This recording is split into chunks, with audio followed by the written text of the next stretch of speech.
Welcome back to 5 Minutes of Python, part 2 of our Calculating in Python series. My name's Alicia, and today we will be calculating in Python. I'll be going over and creating some code showing you how you can do calculations. Let's get started. Now, to start the process, we are going to create a code that converts Fahrenheit temperatures to Celsius temperatures. So we'll start by using f as our variable and putting in an input function. Quotation marks, and we're going to write enter temperature in Fahrenheit with a colon and a space, just to make everything look nice. Then we are going to put in our conversion. Anything that's put into an input, it creates a string. So in order to actually do calculations, you have to change that into an integer. So we're going to do the variable f again with an equal sign, int for integer, brackets, and so we're going to actually do our Celsius conversion in a variable called c, equal sign. So another set of brackets, f, calling back our f variable for our Fahrenheit temperature, minus 32. Then we are going to divide with our slash and create another bracket with 9 divided by 5, or 1.8. Next line, and create a print statement. So we're going to type it the f variable with a comma, space, and Fahrenheit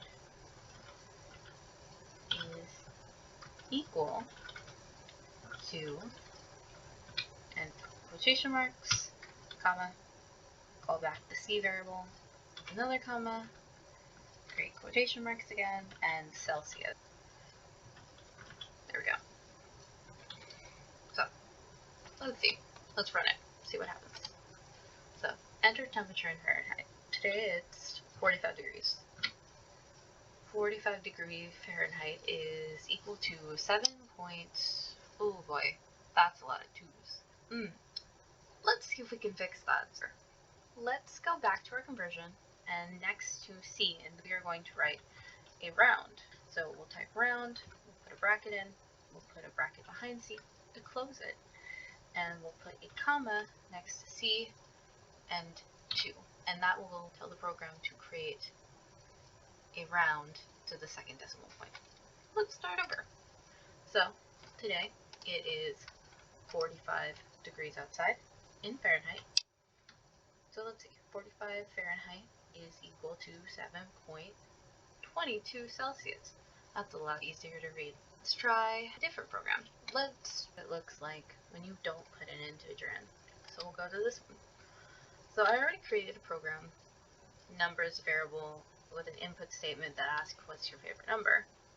And then we're going to times the number given to us by 2 and create the print statement, here is your favorite number, times 2.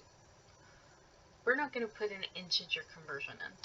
So let's see what happens. I'm sure you can guess.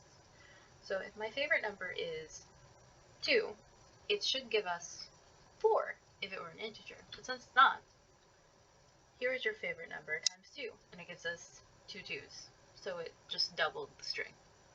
In fact, I can run the program again and show you.